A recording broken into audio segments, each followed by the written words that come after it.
Hi, did you ever wonder about how you can stay calm in times of turmoil? Let's talk about that.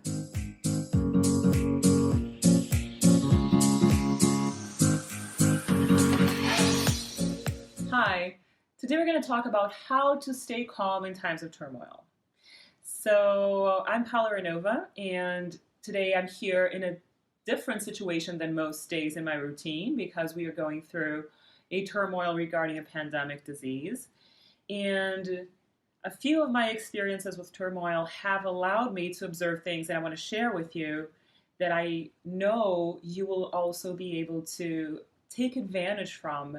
The more you love yourself, as much as you love yourself, you will for sure choose the path of staying calm instead of going into panic mode, right? So the first thing that I suggest is to stay awake and aware of what's going on, respecting the external environment. So don't go into denial mode, just diminishing the situation, but don't buy into everything that people tell you, especially if they don't come from accurate sources. So not just social media, but all kinds of communication channels will be giving a lot of information and you don't know what the source is. So just pay attention to the source of the information. If it's obscure, if it's vague, don't give it your attention.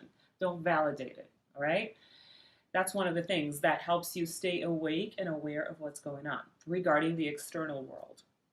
Another is that just think about the context in which our generation lives in, the 21st century, meaning before social media, we had less information and the sources of information were very small and they could be manipulative.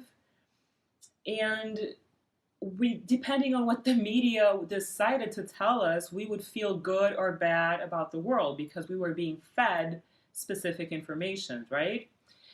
Um, that meant that we had less information, therefore, we had less stress because ignorance is bliss. So, a lot of turmoil was going on, a lot of terrible things were going on in the planet, always have been, for that matter. But we were unaware of it because we were being fed the clippings and the specific choices of big media channels. Now, with social media, there is a lot of information, so much more than ever before.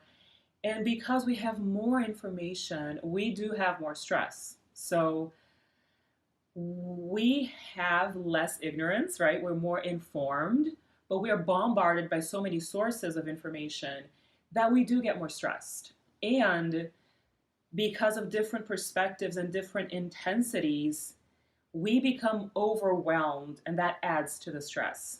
So, what I'm here to tell you, what I want to share with you, is that the problem today, in today's day and age, in the 21st century, is that we are less ignorant because we're more informed, but we are more stressed. And the reason we're more stressed is not because we have so much more info and so many sources of information and so many different interpretations of the world. The reason we're more stressed is because we don't know how to master our mindsets. We buy into the excessive energy that is bombarded towards us. So that's the key. How do you master your reactions? We don't know how to master our reactions yet. So we fall prey to stress mode because people panic and amplify. Okay? So the bottom line here is when you master your mindset, you react accordingly. You react in divine proportion, as I like to call it. So, the proportional reaction to the specific situation.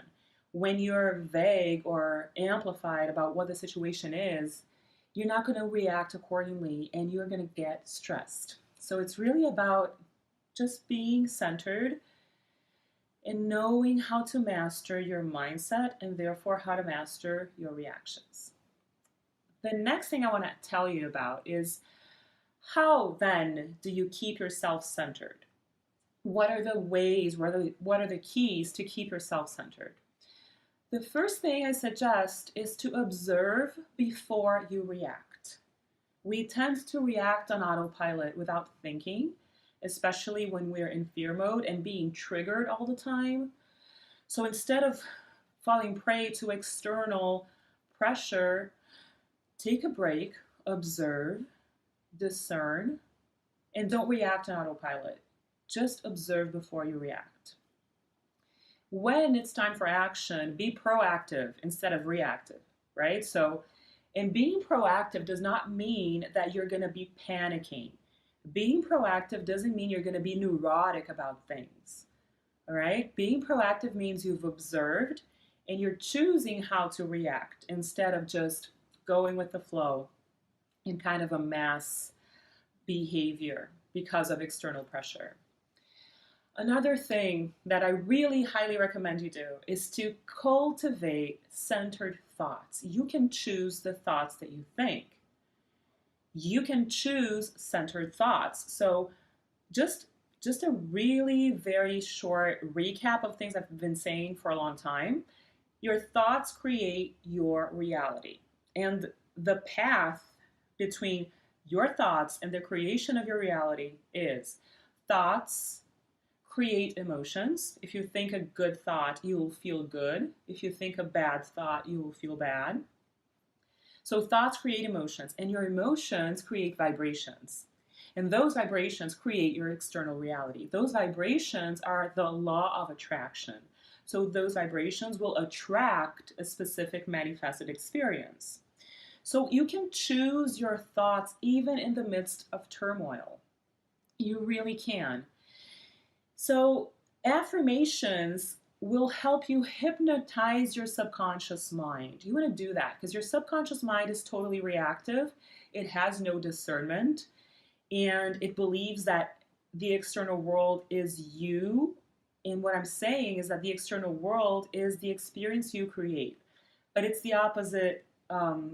It's the opposite direction compared to what the subconscious mind thinks. Your subconscious mind thinks that your external reality creates you, when in reality, you create your external experiences. So affirmations will hypnotize your subconscious mind. You can consciously tame your panicky, reactive subconscious mind. So one affirmation that I really recommend you do whenever I was in times of turmoil, in hurricane situations, in violence situations, in now the disease situation the world is going through, one of the things that I always say is, I am safe and everything will be all right. The more I say this, I am safe and everything will be all right, the better I feel. And the better I feel, the more high vibrational frequencies I create in my energy field. So I tend to attract better situations and experiences because I'm making myself feel better. Okay? So this is one of the affirmations that I suggest you really connect with and you practice. I am safe and everything will be all right. Another one is, this too shall pass. That's a great affirmation. It just makes you feel good because it's all about detachment. It's trusting that things will be okay and that the turmoil will pass, and you know that it will. What are the consequences of the turmoil? We can't control that, but you can control your state of being and your state of mind throughout the turmoil. Another thing that I really recommend you do, this is something I've done myself to preserve my mental stability and health throughout the turmoil situations I've been through, is to be very, very mindful of the people that you talk to and spend time with in times of turmoil.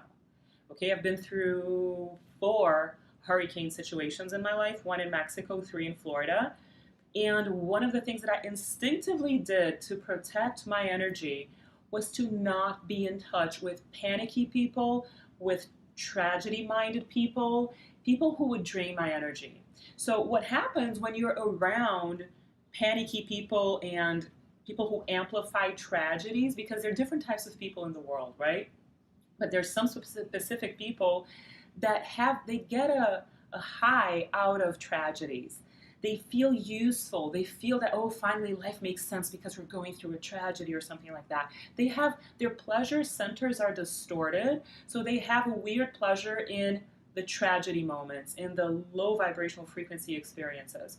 And for sure, you know who these people are in your life.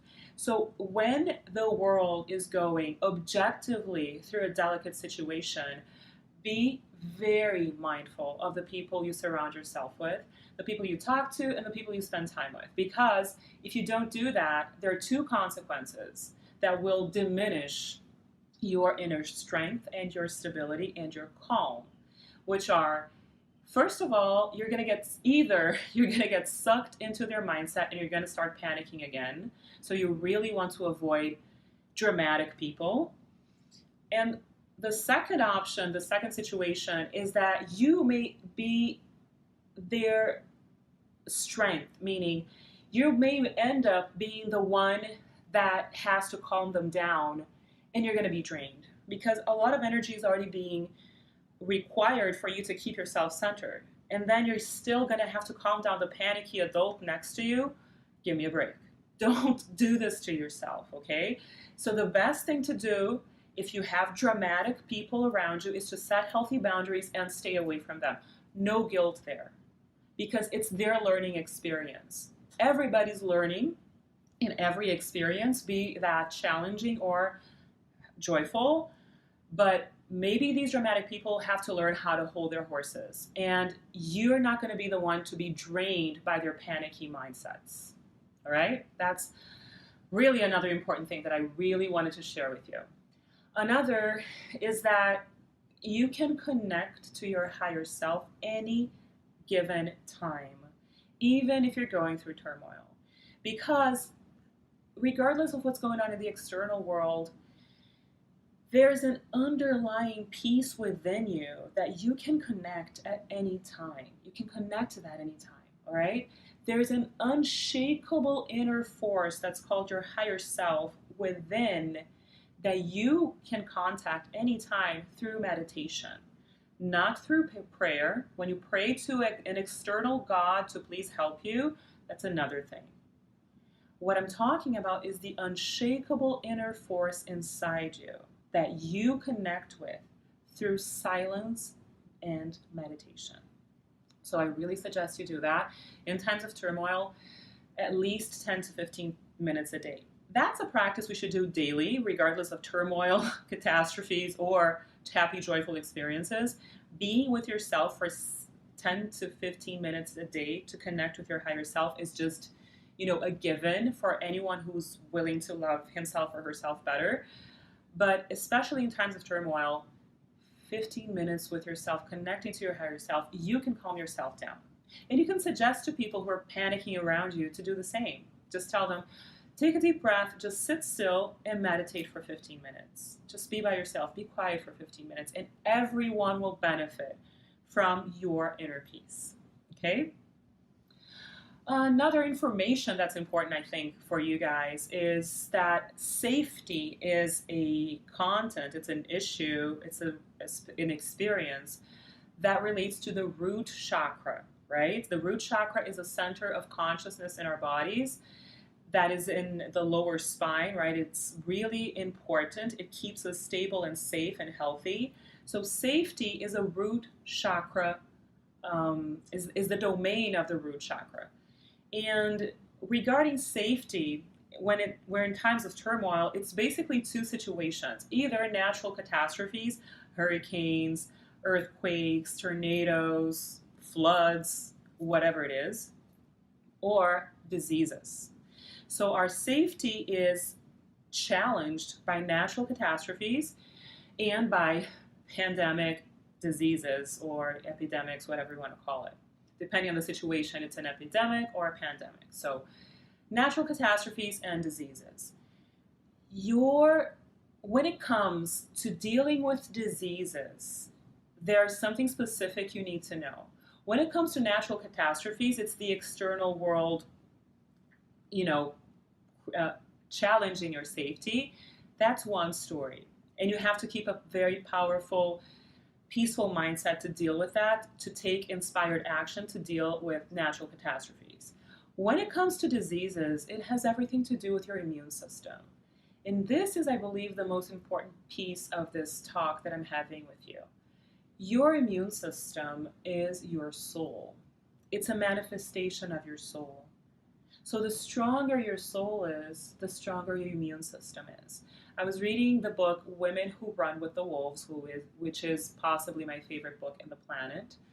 And the first chapter, La Loba, the one who knows, la que sabe, and it's about our bones and the force within that cannot ever be destroyed, right? It's kind of like crystals are for the earth. Not kind of, it's literally what crystals are for the earth. Crystals are the bones of the earth. They keep the structure of the earth. And our bones are the structure of our bodies. So in this chapter of Women Who Run with the Wolves, the author says that there's a threshold between worlds, a threshold between the dream world and the manifested physical reality. And she says that our immune system resides in this threshold, in between worlds. It's very much the realm of the soul. So your biological, physical immune system is very subtle, and it's the expression of your soul. So the state of your soul is going to determine your physical health. Nothing is just physical, everything is emotional before it becomes physical. So your soul plays a huge role when diseases are out there to get humanity, because if you have a strong immune system, you're going to conquer that situation. So the most important thing to focus on in the times of turmoil regarding diseases is your immune system, hence your soul, the state of your soul. So let's just take a deep breath together, because this is very deep. Your mindset determines your health even and when you're sick. Okay, when you see people who are sick, who are contaminated, they can fight the disease depending on their mindsets, depending on the state of their souls.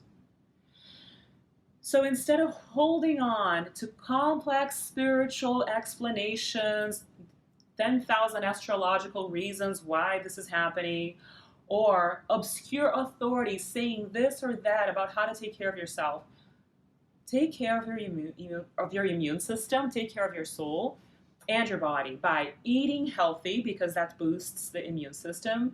Your soul is happier when you eat healthy, natural foods. Make objective, rational choices, self-love choices about your diet, your movement routine, move your body so that energy isn't stagnant, get enough sleep. Those are practical things you can do that means your soul's in a healthy state. And if your soul's in a healthy state, it means your immune system's in a healthy state. And especially take very good care of your mindset. Allow centering thoughts, and don't be around toxic people. That's a huge step in your peace and in your choice to stay calm in times of turmoil. Okay? So that's what I wanted to share with you today. Go within, boost your inner strength and your immune system, and you will find peace. You will find divine proportion in your reactions, and you'll find the discernment that protects you from everything and that makes you stronger than you would ever believe. Thank you so much for being here. If you feel this is useful for anyone you know, please share this content. I'm so grateful you're all here with us, and I will see you soon. Bye-bye.